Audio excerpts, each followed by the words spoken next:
ನಮಸ್ತೆ, ಆಹಾರ ಬುತ್ತಿಗೆ ಸ್ವಾಗತ. ಇವತ್ತು ನಾನು ಅಕ್ಕಿ ಹಪ್ಪಳ ಮಾಡಿ ತೋರಿಸ್ತೀನಿ. ಈಗ ಬೇಸಿಗೆ ಬಂತಲ್ವ, ಅಕ್ಕಿ ಹಪ್ಪಳ ಮಾಡ್ಕೊಂಡ್ರೆ ತುಂಬ ಚೆನ್ನಾಗಿರುತ್ತೆ.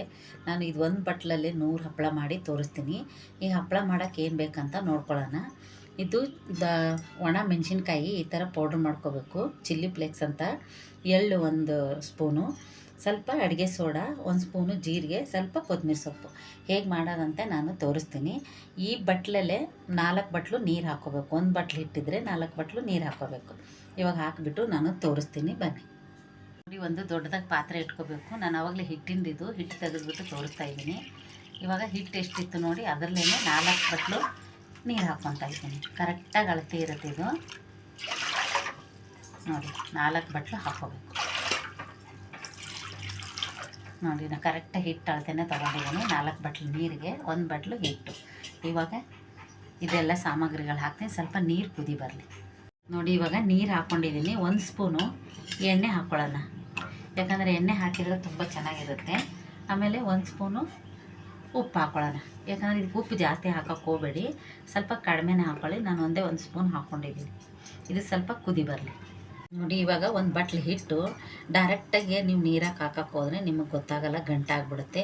ಅಯ್ಯೋ ಏನಪ್ಪ ಬಂದಿಲ್ಲ ಅಂದ್ಕೋಬೇಡಿ, ಡೈರೆಕ್ಟಾಗೂ ಹಾಕ್ಬೋದು. ನಾನು ನೀರು ಹಾಕಿ ಕಲಸಿ ತೋರಿಸ್ತೀನಿ. ಈ ಥರ ಸ್ವಲ್ಪ ತಣ್ಣೀರು, ಅರ್ಧ ಬಟ್ಲು ನೀರು ಹಾಕ್ಕೊಂಡು ನಾವು ಇದನ್ನು ಚೆನ್ನಾಗಿ ಗಂಟಿಲ್ದಂಗೆ ನಾವು ಇದನ್ನು ಕಲಿಸ್ಕೋಬೇಕು. ಕಲಿಸ್ಕೊಂಡು ಹಾಕಿದರೆ ತುಂಬ ಚೆನ್ನಾಗಿರುತ್ತೆ, ಭಯ ಇರೋಲ್ಲ, ಗಂಟಾಗುತ್ತಲ್ಲ. ಈ ಥರ ಮಾಡಿಕೊಂಡು ನಾವು ಕಲಿಸ್ಬಿಟ್ಟು ಅದ್ರಾಗೆ ಹಾಕ್ಕೊಳ್ಳೋಣ. ನೋಡಿ, ಇದಾದರೆ ಗಂಟಿರಲ್ಲ, ತುಂಬ ಚೆನ್ನಾಗಿ ಹಿಟ್ಟು ಚೆನ್ನಾಗಿ ಬರುತ್ತೆ.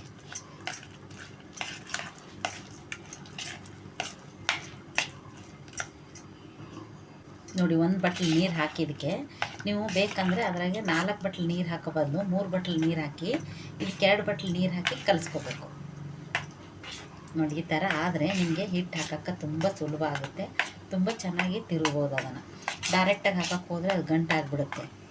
ಆ ಥರನೂ ನೀವು ಟ್ರೈ ಮಾಡಿ ನೋಡಿ. ಈ ಥರ ಮಾಡೋದ್ರಿಂದ ತುಂಬ ಸುಲಭ ಇದೆ, ತುಂಬ ಈಜಿ. ಇವಾಗ ಬೇಸಿಗೆ ಕಾಲ ಇದೆ, ಮಾಡಿಕೊಂಡು 1 ವರ್ಷದವರೆಗೂ ನೀವು ಇಟ್ಕೋಬೋದು. ಇದು ಒಂದೇ 1 ಬಟ್ಲಲ್ಲಿ 100 ಹಪ್ಪಳ ಆಗುತ್ತೆ.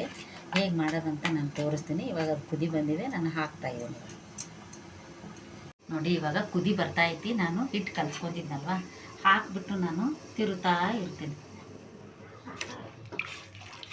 ಈ ಥರ ಕೈ ಬಿಡ್ದಂಗೆ ನೀವು ತಿರುಗಬೇಕು, ಅಂದರೆ ತುಂಬ ಚೆನ್ನಾಗಿ ಬರುತ್ತೆ, ತುಂಬ ಚೆನ್ನಾಗೂ ಆಗುತ್ತೆ. ನೋಡಿ, ಸ್ವಲ್ಪ ಚೆನ್ನಾಗಿ ತಿರುಗಬೇಕು. ಇವಾಗ ನಾವು ಮಸಾಲೆ ಎಲ್ಲ ತೊಗೊಂಡಿದ್ದೀವಲ್ವ, ಅದನ್ನು ಹಾಕೋಣ. ನೋಡಿ, ಈ ಮಸಾಲೆ ಎಲ್ಲ ಇದರಲ್ಲಿ ನಾವು ಹಾಕ್ಕೊಳ್ಳೋಣ. ಇವಾಗ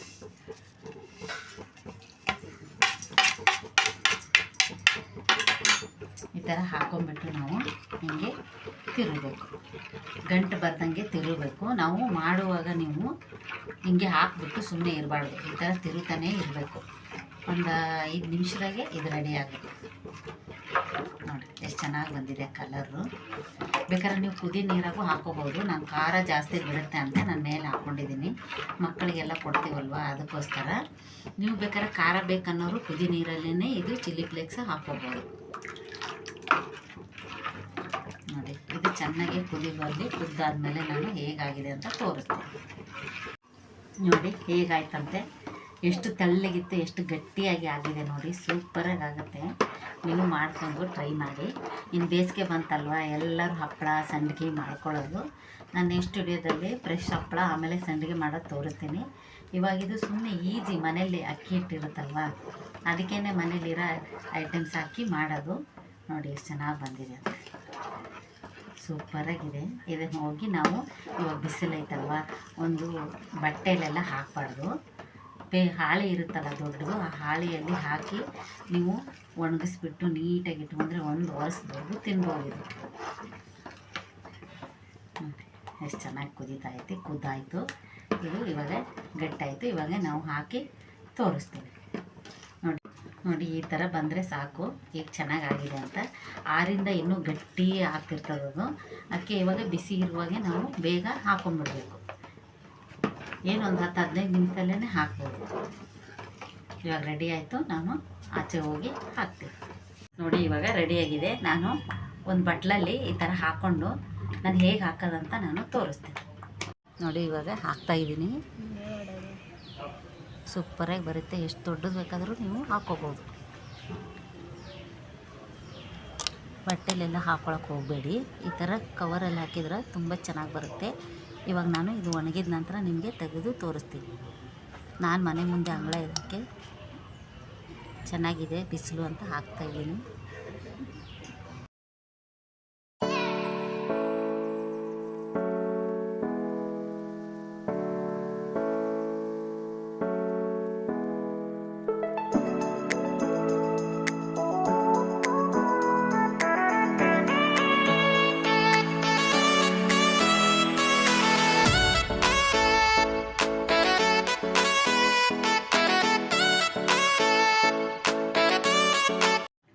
ನೋಡಿ ಹೇಗಾಗಿದೆ ಅಂತ. ಇವಾಗ ಒಣಗಿದವ ನೋಡಿ ಎಷ್ಟು ಚೆನ್ನಾಗಾಗಿದಾವೆ. ತೆಳ್ಳಗೆ ಪೇಪರ್ ಥರ ಆಗಿದಾವೆ ನೋಡಿ.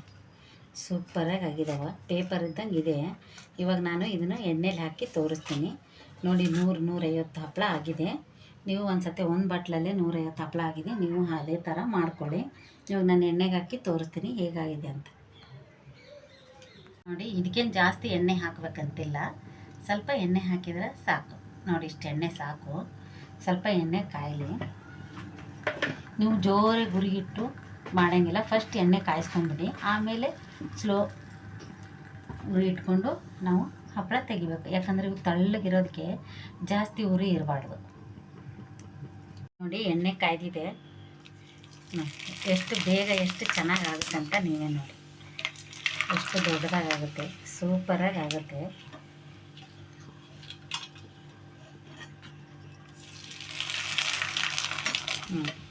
ಎಷ್ಟು ಚಿಕ್ಕದಾಗಿ ಹಾಕಿದ್ದೀವಿ ನಾವು. ಎಷ್ಟು ಚೆನ್ನಾಗಾಗಿದೆ ನೋಡಿ. ತುಂಬ ಚೆನ್ನಾಗಿರುತ್ತೆ, ತುಂಬ ಟೇಸ್ಟ್ ಇರುತ್ತೆ ಇದು. ನೀವು ಒಂದು ಸ್ವಲ್ಪ ಮಾಡಿ ನೋಡಿ ಹೇಗಿರುತ್ತೆ ಅಂತ ನಿಮಗೆ ಗೊತ್ತಾಗುತ್ತೆ. ನೋಡಿ ಇನ್ನು ಒಂದೇ ಬಟ್ಲಲ್ಲಿ 100-150 ಹಪ್ಪಳ ಆಗಿದೆ ಇದು. ನಾನು ನಿಮಗೆ ಫ್ರೆಶ್ ಹಪ್ಪಳ ಮಾಡಿ ತೋರಿಸ್ತೀನಿ. ಇದು ತುಂಬ ಚೆನ್ನಾಗಿರುತ್ತೆ. ಬಾಯಲ್ಲಿಟ್ಟರೆ ಕರಗುತ್ತೆ. ಈ ಥರ ನೀವು ಒಂದು ಸತಿ ಟ್ರೈ ಮಾಡಿ ನೋಡಿ. ನೋಡಿ ಎಷ್ಟು ಚೆನ್ನಾಗಿ ಬರುತ್ತೆ ಅಂತ. ನೀವು ಸೀಳಿದೆ ಹೇಗಪ್ಪ ಇದು ಹಪ್ಪಳ ಚೆನ್ನಾಗಿಲ್ಲ ಅಂದ್ಕೋಬೇಡಿ. ಇದೇ ತುಂಬ ಚೆನ್ನಾಗಿರೋದು, ತುಂಬ ಟೇಸ್ಟಾಗಿರೋದು. ನೋಡಿ ಹೇಗಾಗಿದೆ ಅಂತ ಹಪ್ಪಳ. ತುಂಬ ಚೆನ್ನಾಗಿದೆ. ಇದು ನಾನು ಇನ್ನೂ ಒಂದು ಫ್ರೆಶ್ ಹಪ್ಪಳ ಮಾಡಿ ತೋರಿಸ್ತೀನಿ. ಇದು ಗಂಜಿ ಹಪ್ಪಳ. ಇದು ನೋಡಿ ಹೇಗಾಗಿದೆ ಅಂತ. ಇದು ಗಂಜಿ ಹಪ್ಪಳ ಹೀಗೆ ಬರೋದು. ನಾನು ಫ್ರೆಶ್ ಹಪ್ಪಳ ಮಾಡಿ ತೋರಿಸ್ತೀನಿ ನಿಮ್ಗೆ ಅಕ್ಕಿದು. ಇದು ಗಂಜಿ ಹಪ್ಪಳ. ಇದು ಬರೀ ಒಂದು ಬಟ್ಲಲ್ಲೇ 150 ಹಪ್ಪಳ ಆಗಿದೆ. ನೀವು ಒಂದು ಸತಿ ಟ್ರೈ ಮಾಡಿ ನೋಡಿ. ಬೇಸಿಗೆ ದಿನ ಇದೆ, ಇದು ಮಾಡಿ ನೋಡಿರಿ. ಮಕ್ಳಿಗೆ ಕೊಟ್ಟರೆ ತುಂಬ ಚೆನ್ನಾಗಿರುತ್ತೆ. ನೋಡಿ ಹೇಗಾಗಿದೆ ಅಂತ. ನಾನು ಇವಾಗ ನಿಮಗೆ ಮುರಿದು ತೋರಿಸ್ತೀನಿ ಯಾವ ಥರ ಶಬ್ದ ಬರುತ್ತೆ ಅಂತ ನೋಡ್ಕೊಳ್ಳಿ. ನೋಡಿ ಎಷ್ಟು ಚೆನ್ನಾಗಿದೆ ಅಂತ. ಜಾಸ್ತಿ ಎಣ್ಣೆನೂ ಹಿಡಿಯಲ್ಲ, ಏನು ಹಿಡಿಯಲ್ಲ. ನೀವು ಈ ಥರ ಹಪ್ಪಳ ಮಾಡ್ಕೋಬೋದು. ಈ ಹಪ್ಪಳ ನಿಮ್ಗೆ ಇಷ್ಟ ಆದಲ್ಲಿ ಲೈಕ್ ಮಾಡಿ, ಶೇರ್ ಮಾಡಿ, ಸಬ್ಸ್ಕ್ರೈಬ್ ಮಾಡಿ. ನಮಸ್ತೆ.